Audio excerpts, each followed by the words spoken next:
Hey Rockets, it's Mrs. Wilkenbush. I hope you are doing well at the start of this new week. We are getting close to being the end of our books for our book club. So I'm excited to finish this journey with you on our book clubs.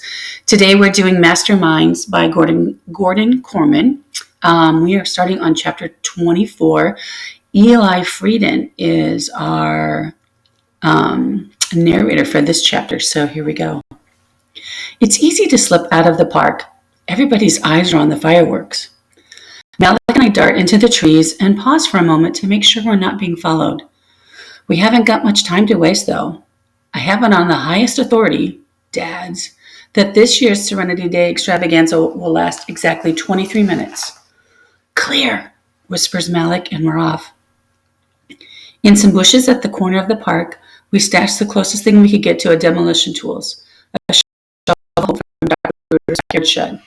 I feel a lot sure of success with a sledgehammer and dynamite, but that kind of stuff is hard to come by in this town. Anyway, beds can't be choosers. The streets are deserted, so we have no trouble winding up at the foot of the Fellowship Hill. We peer through the factory gate. There they are, parked just inside, the 3-cone trucks. The one with the satellite dish is in the middle. Looks like it's incredible. Malik grimaces. Let's dethrone it. There's no sign of the Surety Patrol. Maybe it doesn't even operate on Serenity Day. The Purple People Eaters have other jobs tonight, like setting off the fireworks and losing the tug of war. Tools in hand, we scale the fence and run to the center truck. I hoist myself onto the hood and Malik climbs aboard via the payload, kicking dusty cones in all directions. We reach the dish at the same instant. Remember, I breathe. Try to time the blows with the explosions of the skyrockets. That way there's less chance anyone will hear us. Yeah, you do that, he tells me. I waited 13 years to beat the snot out of something, and I'm planning to do a good job. He means it too, because his first swing with the hoe misses the end of my nose by about 3 inches. It makes a gonging sound, and it slams into the metal dish, denting it. I start whacking away with my shovel, all the while we're searching for some cables to cut. I brought our meat scissors, which should behead a rhino. But the signal generator is stronger than it looks, and the wiring must be inside too. We're inflicting major damage on the dish, twisting it into a piece of modern art. Shreds are breaking off and flying every which way. Yet the heavy base of the thing is almost untouchable. I change my strategy. Leaving the hacking to Malik, I'm concentrating on trying to break the connection between the control box and the truck body. I pound on the roof of the cabin and attempt to buckle it. If I can create a little space, then maybe I can get my shovel underneath and lever it off. Then I can slice through the wires, get it on the ground, and Malik and I can pound it into jelly. Perspiration is pouring off Malik, and he grunts with every swing of the hoe. I must be just as bad because my eyes are stinging, and I'm having trouble with my grip on the shovel. That's how sweaty my hands are. We battle on furiously. All this as detonations of light and color go off in the sky over our heads. That might explain why we never heard the golf cart. Freeze, booms a deep voice. The next thing I know, a purple arm has Malik in a headlock, and I realize we've been caught. His eyes widen in terror, but he's unable to struggle or even cry out. Without thinking, I swing my shovel around and catch Alexander the Grape right between the shoulder blades. He drops like a stone and rolls off onto the ground, where he lies still gasping for breath. That's when I see the cart parked behind us. Brian Delaney is out and running toward us, his expression full of fury.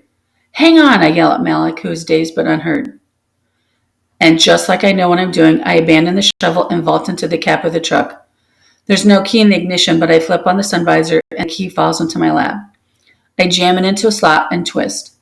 The big engine roars to life desperately. I take in my surroundings and realize in horror that this is nothing like Street Racers 2014. The transmission is a stick shift.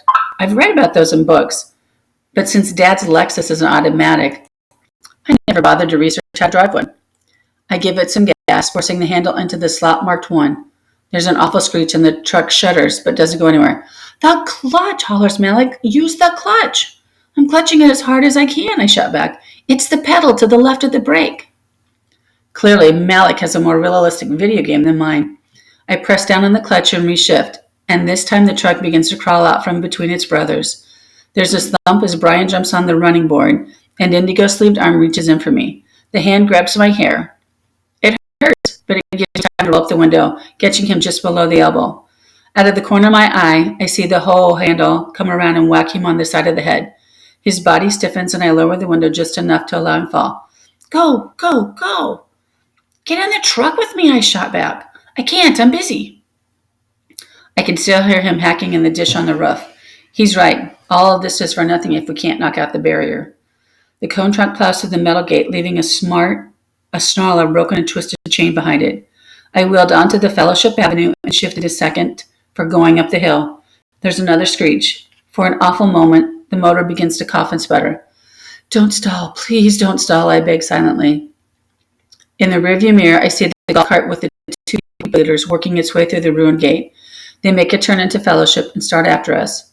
Brian is bleeding from the side of his face. I swallow an involuntary wheeze. It's the first time I've ever drawn blood from another person.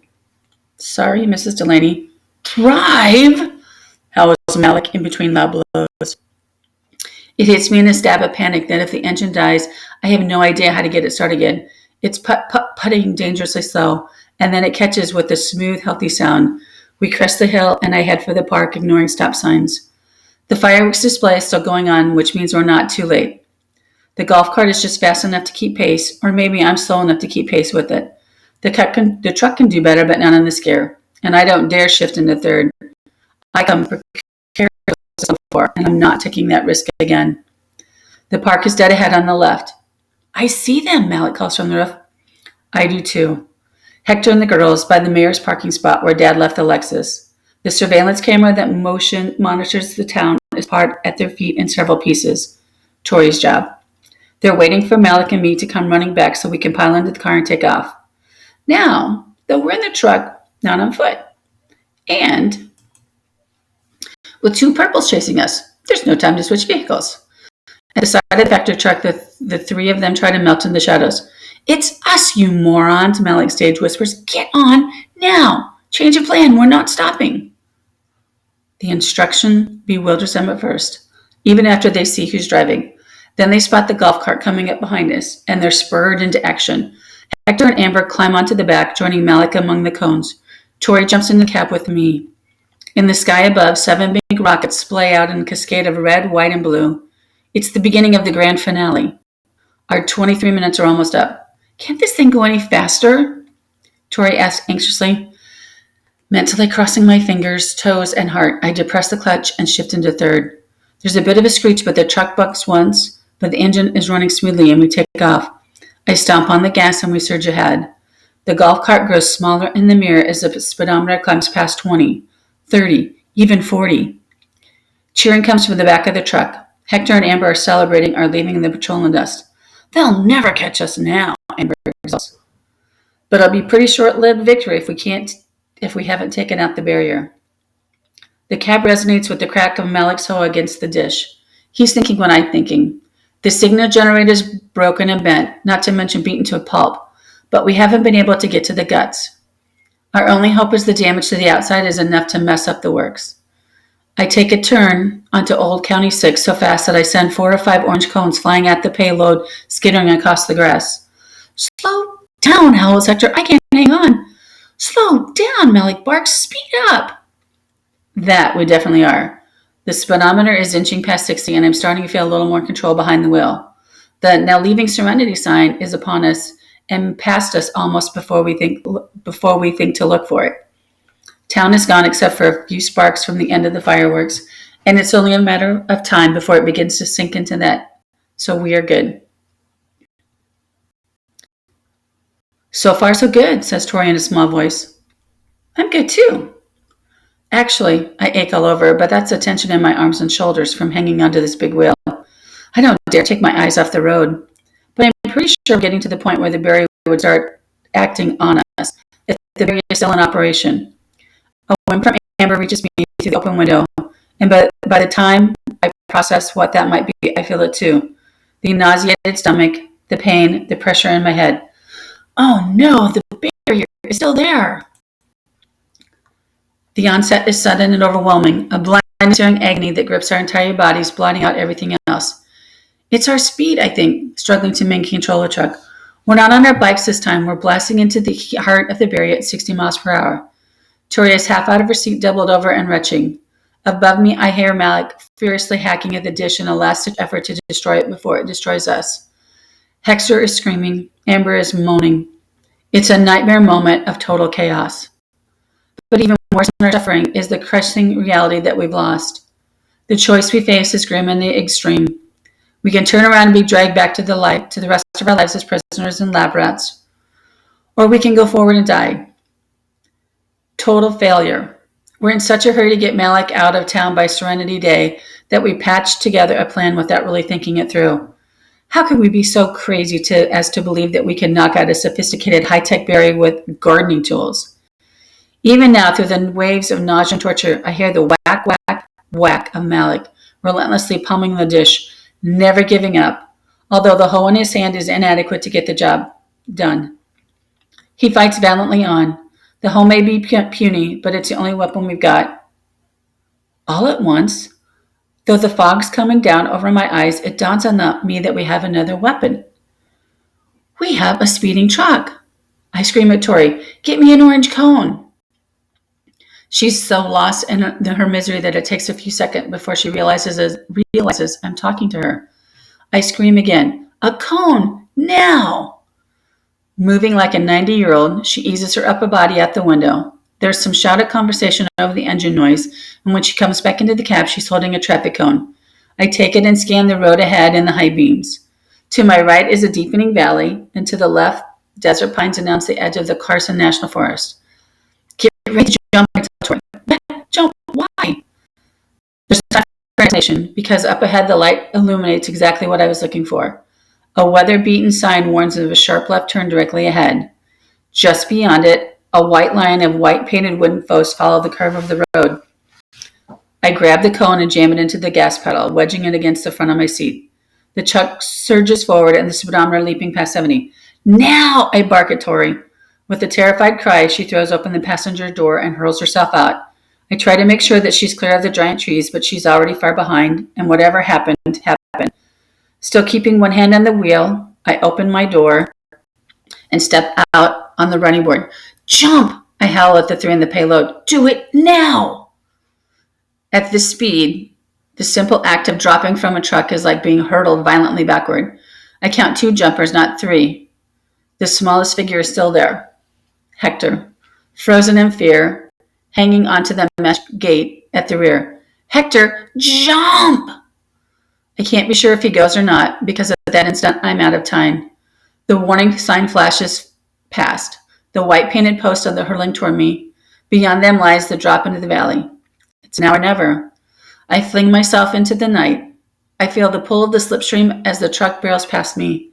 My momentum carries me to a gravelly shoulder, and I'm slammed down as if by a giant hand. I look up just in time to see the cone truck bashing through the line of posts and sailing over the precipice. It has a rough ride. I can hear it bouncing off boulders and crashing through the underbrush, taking out trees. I've lost sight of it now, but I know when it hits bottom. An enormous explosion rocks the countryside, and a huge fireball rises up into the sky, momentarily turning the valley bright at the high noon. This is our Serenity Day fireworks, I think to myself with a stab of savage satisfaction. They definitely saw it from the town. It was probably visible from the International Space Station. I'm scraped and bruised and bleeding all over. Everything hurts. And yet for some reason, I feel terrific. It takes a moment before I realize why. The paralyzing headache and nausea are gone. When the truck blew up, it took the barrier generator with it. A rush of exhilaration comes over me. The walls of our prison were never brick or mortar, but they were just real. They were just as real. For the first time in our lives, we're free. We. The word snapped my mind back to the others. I hope they're okay. I made it. So surely they did too, didn't they? My sense of triumph goes cold as I think of Hector. Did he get off in time? And even if he did, a lot can go wrong. Jumping from a vehicle moving at 70 miles per hour. You could break bones. You could slip under wheels. You could hit your head on the rock. Hector, Tori, Amber, Malik. The names echo in the stillness. My blood turns cold. Am I the only one alive? That's pretty exciting. Gosh, we've only got like 3 chapters to go, you guys. What do you think is going to happen? Do a little predicting if you haven't already finished the story, but I can't wait to hear what happens. So until then, be well, Rockets.